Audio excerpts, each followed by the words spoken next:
I'm Robbie Seabrook the third. It's the third The Brick Live. Today's guest is Mike Dimes, from San Antonio, Texas. He got a lot of songs moving right now. I think probably biggest one he got moving right now is Back Room. But he's kind of having a big couple of weeks after Spotify had him on their most necessary list, and he's kind of everywhere now. He's really doing his thing. So I think he's an excellent fit for the show. So we had to get him in here and get the rundown of what he got going on, how he got here, all that good stuff. So as soon as he pulls up, I'm gonna invite him on here and we'll have him live. We're gonna have a little convo. What's good, man? What up? What's good? Okay, Chilling. so we got Mike Dimes here talking to Double XL, talking about your career, everything you got going on, how you got to this point. You've been having a huge year, huge last couple of months. So we're gonna talk about everything. We're gonna cover all of that. Sure. So just to kick it off, when you were growing up, you were a kid. Who were you listening to? Like, kind of what music were you into? What rappers were you into? I was into Erykah Badu, Andre 3000, 50 Cent, Beastie Boys, all that, because my parents was really the ones putting me on music and all that. So, and I wasn't really into music because I was in sports. Mm-hmm. So I didn't really know too much about it. I was just liking those artists. And they was really East Coast or Deep South artists. And after that, it started getting to Joey Badass, A$AP Rocky and shit. Right. Okay, cool. So you said it was your parents who were putting you on a lot, kind of out the gate when you first started listening to music. How did that what do you think happened that made you want to go, all right, I want to try music? Because, you said originally you weren't really into it. Yeah. I moved to San Antonio. I was a military child. My parents, we moved around a lot. And when I moved to San Antonio, I said I wanted to quit basketball. I was ranked in basketball for my state. After I quit, my parents like, what you gonna do now? I said, I'm gonna start rapping. They looked at me like, what? And then I said that, and then like a year went by and I just kept saying I'm gonna rap. Then one day I just dropped the song and it just went OD. What song was that?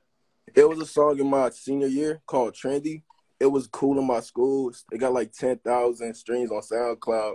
And I'm a young dude, so I thought 10,000 was like crazy. Mm-hmm. So after that, I was like, yeah, it's time for me to take it seriously. And I liked the attention I was getting from school. So I just started doing it from there. Right. So you said you were a young dude. How old are you now? I'm 21. I'm still young. Right. I was like 17, like 16 whenever all this was going on. Right. I knew that you moved to San Antonio and you moved around a lot because you're a military kid. And I think kind of from the research I've done for you, I think that you moving to San Antonio was really important. Kind of why do you think how do you think San Antonio really formed you kind of as a person, as an artist? Like, how do you think San Antonio made the difference? I mean, I never really had a long-term friends because I always moving around. Like, I probably longest place I stayed was 2 years.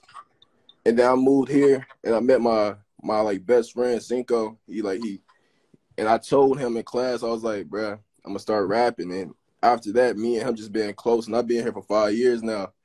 All my homies really just the ones that made me realize I could actually do this.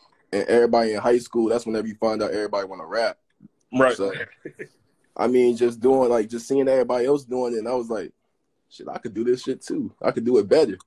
Right. So, I mean, it took a while because I was also still new to the city, but time went on. My friends, they started supporting me more, and it was from there. So, really, my homies was the ones making me realize I could really do it, and that's why I consider San Antonio more a home than anywhere else because this is where I had the foundation of everything that started. Right. And I noticed that too, talking about your friends, you make sure they're in pretty much every video you have. Yeah. And, I think that's really big, especially with, how much momentum you're picking up. You make sure that they're close and they're involved in everything that you do. For sure. I mean, because there was times I was going to quit. Before this, I told my homie Cinco Pops, I was like, I got one more year in me, man. Because I was already done with my 2 years in college, and I was about to go to my third year. And I was like, I got one more year. If none changes, I'm gonna just take my break and go ahead and do architecture. Right. So after like it was like the last month, everything popped off, and they was all my homies was the one going around because we all worked at the same store. They was going around telling coworkers and customers like tap in, tap in, tap in. So I mean that goes further than anything else because they believed in me whenever I didn't believe in myself. So I stayed with them. Right. No, that's real. That's real.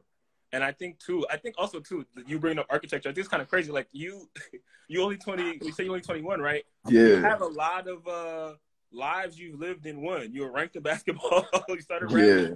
You were so it's just cool. And I be skateboarding. Right. And skateboarding. So like you Yeah. basically did everything. And the thing is, like you were good at all of it. You kind of found success in everything. So why do you think like you chose like rap? Because there was all the other stuff that you were good at too. I mean, I was good at a lot of things, but truth be told, I'm not the best team player. Like, I ain't gonna lie, I like all the attention on me. Like, I mean, and whenever people are around me, I blame them. I'm like, bro, it's your fault that we lost. It's your fault this happened. It's your fault. And rapping is a one-man sport, so I can't blame nobody, and I could really just reach my peak. I mean, everything I did, I always try to be the best, so it really wasn't none. I knew I was gonna be good at it because I would never did it if I didn't know it. Right. So I mean, it's a one-man sport, so I just viewed it like I can't blame nobody, so I get as far as I let myself. Type shit. That's such an honest answer. Yeah. Like, truth be told. So kind of talking about like your talent, like on your own. When did you feel like, all right, I'm good. I'm confident in this. I can really keep going with this. My first song I dropped, cause like, I mean, we recorded in like a rinky-dink ass place, like, but the next day I woke up and went to school. Everybody was like, bro, your music go crazy. People I didn't even talk to before. They were just like, bro, your music's crazy, blase, blase. And then I saw people like the other rappers in the school getting mad at it. And I was like, okay, if they getting mad, that means I must be good at this. Right. So then after that, I started getting love from people that didn't even go to my school. And I was like, all right, my first song, this is when I'm going to start taking it seriously after I dropped it. Right. I'm not going to half-ass anything. I'm going to make sure I like leave a dent in it. Right. You put My Story out. That's what kind of pretty much sends you everywhere. Like pretty much that's kind of expands you kind of to the whole like US really. Yeah. What was it like kind of making the song? Did you know that this was going to be like special? Before I dropped that song, I haven't dropped a song in 7 months. And like, cause I was just trying to find me. Like I was trying to find my new sound because we know you in high school, you really basing your style off of your inspirations and you're not really like becoming your true form. So I was really just going through like a 6-7 month time of me just trying to find out who I am, which is why it was called My Story, because everything in the song was really just me telling how my life went. So, and then right before, like the month before it dropped, I told all my homies, I said, this is going to be the one that makes a dent, that we going to, life going to change after this one. Right. And, you know, everybody says that, like, this one going to be the one. You know, everybody be saying that. But I never said that before. I always, like, because I view stuff realistically. So I was like, all right, this going to be the one that leave a dent. And then I dropped it. We had 10,000 views in a week. We thought that was huge. Like, we was going around telling everybody that I'm famous and all this now. We was like, yeah, you can't talk to me, bro. And then my homie Zoe, he from Florida, he sent it out to this one dude on TikTok named Occupied Living. Reacted to, I didn't even have TikTok. And after he reacted to it, I just see everything jumping. It was like a 3-week time stamp from when it started jumping. And then pretty much from there, that's when you noticed, okay, now my song is everywhere and it's really starting to out. On this song, you said something that you already referenced here about, you know, you hit rap for 3 years, but you said it took you longer because you were pure. Can you explain, like, more, talk about that a little bit more? I ain't no little homie. Like, I didn't have nobody in the game that I knew. Like, most people have connections already without them even rapping. Like, everybody got somebody they could hit up on some, like, I owe you type thing. But I didn't have nobody, and the songs I was making was, like, true. Like, truth be told, I hate to say it, but not everybody in the rap game a killer. Right. Not everybody's doing these things, but And like everything I was saying was true. I didn't rap about shooting people. I didn't rap about this, that, and the third. I was just telling my story from like how I do things. And the like progress was really slow. It wasn't like an overnight success. Like everybody thinks shit happens, but it was really like a slow, gradual, like upcoming. And that's because like the realer you are, the long like, you gotta take the long road. You can't take shortcuts. Right. So I mean that's just like me being pure. I didn't have nobody help me. Right. Okay, so kind of talk to me about the timeline. So when you dropped DLOG, right? Yeah. Kind of what was going on then? Like kind of how did you decide, all right, it's time, I gotta put a project out? Well, D-Log was out before my story first. Mm-hmm. But I took it off because I was a young kid playing beats that I didn't even pay for on it. And I did, truth be told. So I had a whole bunch of copyright stuff going on. So I watched it after this song blew. I said, okay, I can't be doing illegal shit. So, and then I took out 3 tracks and traded them for other tracks. And I just dropped it so people don't hear my story and view me as a gimmick rapper because my story sounds like a TikTok song anyway, truth be told. So I wanted to drop that project just so people could see that I also rap seriously. I also have style in me. That the whole project was just showing my versatility before I try to be placed in this pigeonhole of, okay, he made gimmick TikTok music. Right. So that's why I did it. So outside of the songs that you've already talked about, in your opinion, what are your biggest songs? My biggest songs? I feel like all of them. Like, because truth be told, before I was getting 500, 1,000 streams on my songs. So, like, every song I drop, if it reaches 1,000, like 1,000 in an hour, I'd be like, yo. And I put heart into each song I make, so I view it like each song is good. It's just they haven't reached everybody's ears yet. Right. So, I mean, every song is my biggest song. Right. Because my discography only 12, 13 songs anyway. Right. You don't have that many songs out. They're all doing well, though. But yeah. Right, you don't have that many songs out. With, so with your other songs, like after My Story starts to take off, right? Kind of how did you notice the other songs starting to, like, move? Because they're all kind of, like, picking up. They're kind of like My Story and the other songs are lifting everything else up. You talking about how I see a move? Right. Yeah. Like, kind of how did you notice that? My manager really, because I don't pay attention to numbers. I really don't dive into it. In my mind, I usually just be cooped up working on music. So my manager, he sends me updates like, yo, this song moving now. This song moving now. And like, when he tell me, I just be like, word, bro. I'm like, yeah, for sure. That's what's up. But like, I'm like, I don't know what that means. I really don't know what that means. I'm like, for sure. When it passes a certain number, I just be like, dang. Right. Like, I don't really have it. It's like very like, I'm blessed to have it. So it's like, I'm speechless really. Right. Yeah, that's how it is. So now kind of the most recent song you have now that's like starting to pick up again is Backroom. Yeah. So kind of why do you think that one is like sticking out? Because you have the whole project out, but what do you think is so like different or like sticking out about Backroom? I mean, I ain't gonna lie, the bass hits crazy. Like that song would go crazy in any type of house party club or anything. Like the beat is OD. But I mean, I don't know. Probably people like the lyrics. Like I'm talking about from my perspective of me looking at like how everybody treat me. Like the more money and music you get, the more people think that you like, you a plug for drugs and stuff. Like you keep talking about the rap dude that got all this stuff, but really he don't. Right. That's all it is. So even with that, I mean, of course, with you get more famous, you get more popular, more people know who you are. Kind of how has that been, and kind of how have you been dealing with it? I mean, I just be cooped up working. Like when I was just in Atlanta not too long ago, and like I was telling like they wanted to go to the club, and I was like, bro, I can't. Like y'all got money, I don't got the money. Like I ain't balling yet, and like I don't know, I'm not on that status I want to reach yet. So I work. Like I don't really give in to the outside. Like you have some haters comment and all that. I don't give into it because I don't really be on social media that much anymore. I just be in my room, in the studio, wherever I'm at, just writing songs, trying to make it. Right. So I really don't give into it. Right. You're more focused on just trying to see how much further you can go from where you are right now. Yeah, exactly. with I'm sure kind of you got a lot of press, a lot of people hitting you up after Spotify dropped the most necessary list, and they had you on there. With pretty much all the other names that are like pretty much been killing over the last year or year and a half or so. Kind of what was being a part of that campaign like? And then what did it feel like when it went live?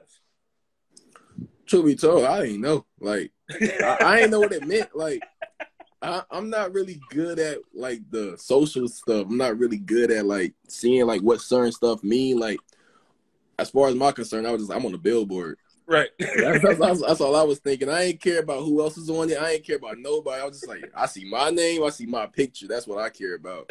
So I was just like, man, fuck what they talk about. I'm looking at myself on this. That's all I see is my face on the New York Billboard, and I'm in Texas right now. That's like crazy. Right. Yeah. It was crazy, dude. I appreciate that. No, that's real. I think so. Like, so I'm assuming it went like this, right? Like, you knew you were going to be on it. You didn't really put too much thought into what it means or whatever. And then it happened. You go, oh, I'm on a Billboard. This is like I was just like, David and Barry, my managers, they talking like, yeah, we got you on there. I'm just like, the only thing I went to was the Billboard. And I said to my mom and dad, I was like, look at that. Look at that boy. You see your son on there? It was like that. It wasn't too much, nothing else. I wasn't worried about nothing else going on. Right. I mean, also, too, because, like, especially with like parents and family and stuff like that, like you rap, you trying to explain kind of what you do and kind of what position you hold. But if you show them a Billboard, you don't have to explain anything. Like it's just exactly. Like, you know, the old heads don't really know. Like they don't really know that you're doing crazy. But as soon as they see you on the Billboard, like, oh, okay, it must be real. Like you really doing like in the newspaper, TV, or billboards. The only time old heads gonna really understand that you're doing something. That's the only time, bro. That's true, bro. With everything that you've done so far, what would you say is the biggest moment in your career? I think accomplishing like what me and my best friend was saying that we was gonna do. Like we was saying we gonna have like we didn't accomplish everything, but we was on the phone in high school for like 4 hours just masterminding how we was gonna get to where we at right now. So, I mean, that was the biggest accomplishment, is seeing the stuff that we manifested come to life. And then after that was, like, finding my team, like me, David, Barry, all of us, and my immediate friends being a part of it. Like, that's major to me, to have all my true friends still with me while I'm doing all this major stuff. How did you stay patient? I mean, I pray, then I work. Like, I worked hard. Like all my money I made from my 9-to-5 job, I really put towards music. Like, and I was thinking about plans. Like all I really did was think about plans and better. Like, each time something didn't go as planned, I put more time and effort strategizing how we can make it happen. So, I mean, it was really just like, it wasn't me being patient. It was me masterminding how I'm going to do it. Mm-hmm. So, I mean, like it looked like a long time, but to me, it was like, okay, trial and error. To how we gonna make it better next time. Right. What's something most people don't know about you? I don't know. I really don't. I mean, I like fishing. I mean, people just figured out I started skateboarding. Like nobody really. I'm a 6'4" tall dude that skateboards. Like people don't really look at it like that. But other than that, I don't know. I don't got a belly button. Like I don't really know. I lost my belly button when I was a kid, so I don't. That's it. See, like it's funny because you started it off like I don't know what to say, and then you like let off all of it's like little stuff that doesn't make sense, but it's like there. Right. No, all that is pretty cool. So you brought up skateboarding twice. Have you always been skateboarding, or did you like recently pick it up? All my life. I used to want to be in the X Games before I even started playing sports. I literally really still to this day don't watch sports. I just if I watch anything, it's X Games, really. Right. All I wanted to do was skateboard. So far, kind of on your journey, what's the best advice you've gotten? And it could be from anybody. It could be from artists, management, fan, whoever. Stay true to yourself. Like, stick to your plan. Stick to your plan. Don't change your plans for none of your friends. Don't change it for none of your family members. At the end of the day, nobody gonna believe you until you make it happen. So just stay true to yourself, work, and actually strategize. Don't just go out there and do it. Nothing happens from you just doing. You got to strategize what you're going to do. Right. Are there things that you talked about strategizing and kind of planning a lot. Are there things you wanted to do, like, well, not wanted to do, still want to do, like outside of music, even with your success right now? Yeah, I want to start making, I want to get a collab with a whole bunch of skate brands. I want to get collabs I want to do stuff in the music, in the fashion industry. Like me and my crew is called Camp Billy, and we trying to get into the whole fashion side, make merchandise for people, and then start doing collabs with stuff. We just trying to do everything. Start doing charity work, start doing sponsorships to help certain locations that we know that me and my friends used to live in that aren't the best locations. We trying to help everybody. Right. No, that's very cool, actually, especially you thinking about giving back already, with, really things just starting to roll, but you're already thinking about how can you help? Yeah. Right. With your career, where do you want to see it go? Like, where are the places that you kind of want to, take the music and just take your persona in general? My one of my managers get mad at my answer when I say this, but I want to be the best. I want to be the best. Everybody has their own definition of the best. I just want to make the biggest impact while just being myself. I don't got to switch up. I could be the best. Everybody. I want to be how people say Michael Jordan when they shoot a shot, they be like Kobe, they be like Steph, whatever. I just want to be so unique to the point where I'm just the best at what I do. Nobody else could do it. Right. That's all it is. Right. And just to wrap it up, what do you have coming up next? Projects, shows, songs, videos, anything? We got projects coming soon, singles coming soon, shows coming soon. Merch, everything coming soon. We working on 100 things at once. Right. That's it. Right. That's the way to do it. That's the way to do it. Especially too, your name comes up online all the time now. Even when we just even you putting up the post about this interview, the kind of engagement getting crazy, man. So I think it's definitely I got some cool fans. I got some very cool supporters. You absolutely do, man. I think definitely looking forward to see, what your next couple of steps are and, how things continue to keep going. But I'm definitely happy to see the success you've already had, It's a cool thing. And I think, too, you very proudly repping San Antonio is important, too. I think Texas as a whole, when people think about Texas rap, they only really think about, Dallas and Houston. But you are from San Antonio, and you're not covering it up, and you talk about a unicorn. Nobody came from here, really. Right. Yeah. Right. I'm thinking there's got to be somebody. I don't want to say definitively there's nobody because there's somebody's gonna be like, no, what about me? But I think that's important, and I think that's cool. I'm definitely happy to see that from you. But for sure, man. Is there anything you want to talk about that I didn't bring up? No, we covered most of the bases of it. I think we covered a lot. For sure. All right. Well, thank you, man. Appreciate the time. Thank you, man. Appreciate you having me. Absolutely. All right, y'all. Be easy.